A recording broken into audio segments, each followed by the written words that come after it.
Vamos a tratar algunos aspectos que se vieron ayer en el Consejo de Gobierno. Vamos a empezar por el tema de la construcción de viviendas de alquiler. Ya se ha librado una determinada partida presupuestaria, pero quisiéramos hacer un pequeño matiz, no en tanto en cuanto a la partida presupuestaria que se libera para la construcción de viviendas y el fomento de la vivienda que persiguen el alquiler social, sino que el marco en el que se hace este tipo de política es sobre, fundamentalmente, uno de los objetivos es contribuir a la despoblación de aquellos pueblos que son menores de 5.000 habitantes. Y lo que nos llama poderosamente la atención es que de 722 viviendas que se licitaron, que se encomendaron a construir, de 722 viviendas, solo 55 se van a construir en municipios con una población inferior a 5.000 habitantes. ¿Qué nos lleva esto a pensar? Pues, en primer lugar, la apuesta es ridícula. Es una apuesta ridícula en lo que se refiere a la lucha contra la España vaciada. La lucha contra la España vaciada es un argumento que, según podemos ver de la manifestación del Gobierno, es un argumento que busca más un titular que una realidad política en sí. Porque el 7,6% de las viviendas que se libraron en la orden de 2019, el 7,6% de las viviendas que van destinadas a los jóvenes y que van destinadas a las personas con menores recursos, ese 7,6%, 55 viviendas, estamos hablando de toda Andalucía, se van a construir en poblaciones menores de 5.000 habitantes. Con lo cual, si hablamos de España vaciada, tendremos que hablar de políticas reales para fomentar que esta España vaciada deje de ser una España vaciada. Según decía la consejera en más de una ocasión, se ha referido a estos planes de vivienda, o se ha encontrado en estos planes de vivienda, según la herencia que le dejó el PSOE. Entonces, la herramienta sobre la que se utilizan los planes de vivienda, que es Abra, esta agencia, decía que iba a trabajar urgentemente sobre tres pilares fundamentales. Uno que era reducir la morosidad, otro que era acabar con la ocupación ilegal y otro era rehabilitar viviendas de más de 20 años. El propio director de la agencia, de Abra, Juan Carlos del Pino, dijo: cuando las viviendas dan alojamiento a familias con recursos limitados, no es fácil conseguir unos índices de cobro altos. Miren ustedes, la política de fomento del alquiler de la vivienda, tal y como se hace o como se ha venido haciendo hasta ahora, es una política fallida, porque lo único que consigue es lo que tenemos ahora mismo: guetos. Esa política de vivienda social lo único que ha contribuido es a generar guetos. Toda política de vivienda social que no vaya aparejada con una política estratégica de formación para el empleo, para que esas familias consigan un trabajo digno, que consigan un salario digno, una política que vaya a luchar contra el abandono escolar y una política de concienciación del respeto hacia la propiedad inmobiliaria que le está prestando o que le está dejando la Administración pública, todo lo que no sea conjugar esa política, además de darle una vivienda social en condiciones económicas muy ventajosas, será un fracaso. Y como digo, me llama mucho la atención que el director de la agencia Abra se exprese con estas palabras, porque esas viviendas que dan alojamiento, como él muy bien dice, a familias con recursos limitados, esas familias son las que tenemos que procurar darles planes de empleo y trabajos dignos, con salarios dignos, para que puedan pagar. Porque si no, si una familia con recursos limitados no tiene empleo, no tiene trabajo, no tiene sueldo, por tanto no puede pagar. En este sentido, creemos que la política en materia de vivienda social del Gobierno actual es una política continuista del PSOE, y muchos nos tememos que o rompen con esa línea continuista en materia de vivienda social o el estrépito y el desastre que va a llevar toda inversión que se genere al respecto, pues evidentemente seguiremos teniendo el mismo resultado, que no es ni más ni menos que guetos con familias empobrecidas, morosidad y fomento de la ocupación ilegal. Por otra parte, en el Consejo de Gobierno se dio cuenta de que se han pagado 240 millones de euros de pagos pendientes de ejercicios anteriores. Aquí el dato demoledor es la sentencia de los sobrecostes de la línea 1 del Metro de Sevilla. De esos 240 millones de euros que han pagado en litigio, casi los 240 millones de euros son en litigio, solo 164,72 millones corresponden a la línea 1 del Metro de Sevilla, de los cuales 37,8 millones son intereses de demora.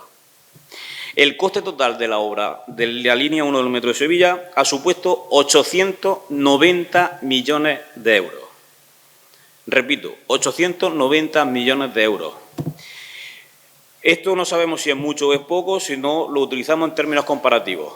El presupuesto inicial era la mitad, con lo cual, que la línea 1 del Metro de Sevilla haya costado el doble de lo que fue presupuestado no es ni más ni menos que un fiel reflejo de la gestión socialista y su nepotismo crónico. Lo que es lamentable es que ante estos hechos no haya nadie en la cárcel. Alguien debería de pagar con la cárcel que una obra que se haya presupuestado en un importe cueste el doble. Porque ese dinero no es de la Administración, ese dinero es de todos los españoles andaluces. Por otra parte, el señor Moreno, lo que voy a decir ahora, nos llama la atención y nos preocupa a la misma vez, porque dice el señor Moreno, el presidente coge el guante de Chimo Puig para desatascar la financiación. Bueno, si tenemos que poner la solución de la financiación autonómica en manos de Chimo Puig, pues creo que Juanma Moreno lo que tiene es un problema de gran calado. Sobre todo porque ese guante que le va a recoger probablemente debe tener mucho cuidado con él porque venga envenenado. Lo que tiene que hacer el señor presidente de la Junta de Andalucía, Juanma Moreno, no es ni más ni menos, y se lo vamos a estar repitiendo hasta que lo haga, que lo que tiene que hacer en cuanto a la financiación autonómica es denunciar al Gobierno de España. Tiene que denunciar y pedirle los 537 millones de euros que por ley y por derecho le corresponden a los españoles andaluces. Todo tiempo que pierde, todo impulso que intente llevar a cabo y no vaya en esa línea será un tiempo perdido y algo que no va a conseguir nada, porque dado el carácter sectario, totalitario de este gobierno progrecomunista que tenemos en España, evidentemente los españoles andaluces no podemos esperar nada bueno de este gobierno. Y también en el Consejo de Gobierno de ayer se dio luz verde a la creación interdepartamental de cambio climático. Últimamente nos alzamos, gran parte de la izquierda, ahora también el Partido Popular, Ciudadanos, le han comprado el discurso, como viene siendo habitual, al progresismo del ecologismo. Y ahora todos se enarbolan con la bandera del cambio climático y de la emergencia climática. Pero nos llama la atención que nadie pregunte o que nadie se preocupe por la situación del Consorcio de Medio Ambiente de Estepa, que reciclaba la basura enterrándola en el olivar.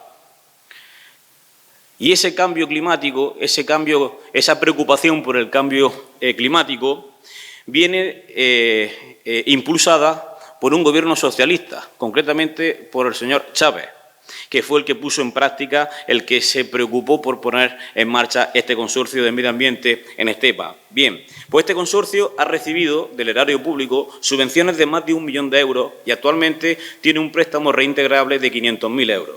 A nosotros lo que nos preocupa es la emergencia no ya climática, sino la emergencia de la corrupción. Esto es un claro ejemplo de corrupción. 23 años que han estado bajo el paraguas del ecologismo, recogiendo subvenciones del erario público, engañando a toda la ciudadanía, en complicidad, por supuesto, con el PSOE, y que esperemos que, pues bueno, una vez que vayan las investigaciones y las diligencias oportunas vayan sucediéndose, pues veremos ver en qué acaba.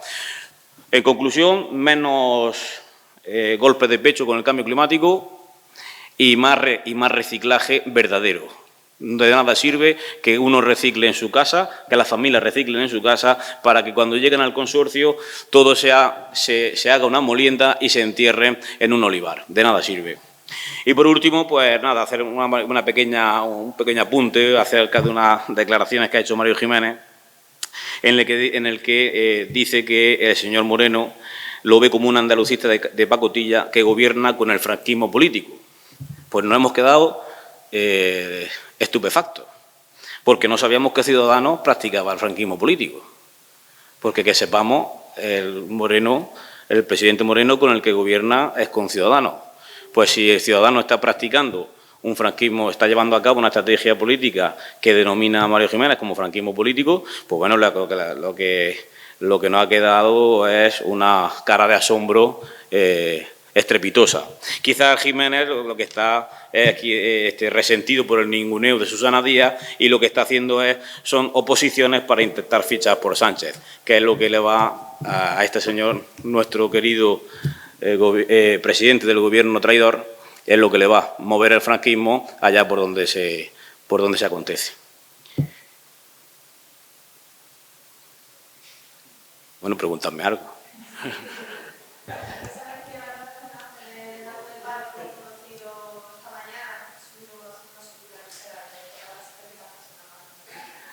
Perdona, disculpa, que es que no te... Sí, la subida del paro. Toda subida del paro siempre es negativa, evidentemente. Las políticas activas de empleo recobran gran importancia, sobre todo cuando tenemos un paro estructural. Un paro estructural se comporta de manera cíclica y, sobre todo, cuando viene afectado también por un abismo de recesión económica.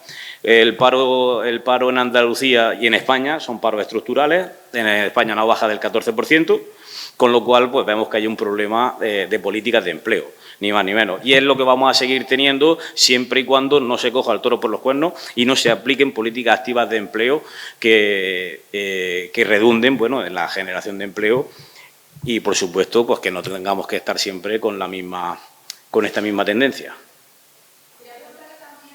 Enlazando las dos ideas que dio al principio, la inversión para política de vivienda y el sobrecoste que han tenido obras de transportes como la del metro, ¿sí cree que también la política de transportes de comunicaciones debería redefinirse para atender al problema de la despoblación? Porque vemos entonces que una obra como la construcción de un metro en una capital es multimillonaria y, sin embargo, las conexiones en zonas más alejadas de Andalucía pues siguen sin recibir ni una mínima parte, ¿no? Mire usted, la pregunta se lo hace a un diputado de Almería. Fíjese que en Almería empezó la obra del AVE y yo, personalmente, es la primera vez que en una región se inaugura un túnel 3 veces. El túnel del AVE en Almería se ha inaugurado 3 veces. Y el AVE sigue sin venir, sin ejecutarse y sin desarrollarse. Mientras no se haga una política de comunicaciones, una política de infraestructura en comunicaciones a nivel nacional, todo lo demás es poner parches y no dar con la solución idónea, y lo único que se expone es a empezar obras y que se tiren eternizadas, como tantas hay en Andalucía y en toda España. Hay obras eternizadas que llevan más de 20 años en ejecución y que no tienen visos de terminarse a corto plazo. En Andalucía tenemos unas pocas. En Almería está la autovía de la Almanzora, está el AVE, están las conexiones ferroviarias. Quiero decir, no existe un plan de infraestructura nacional ni un plan de infraestructura que palíe todo este tipo de necesidades. ¿Por qué no existe? Porque la visión cortoplacista del poder político impide hacer un plan de infraestructura a largo plazo. Yo, siguiendo con el tema del paro, que era lo que le quería preguntar, quería saber cómo valora que en Andalucía haya subido, aunque sea ligeramente, y sin embargo a nivel español se haya reducido bastante.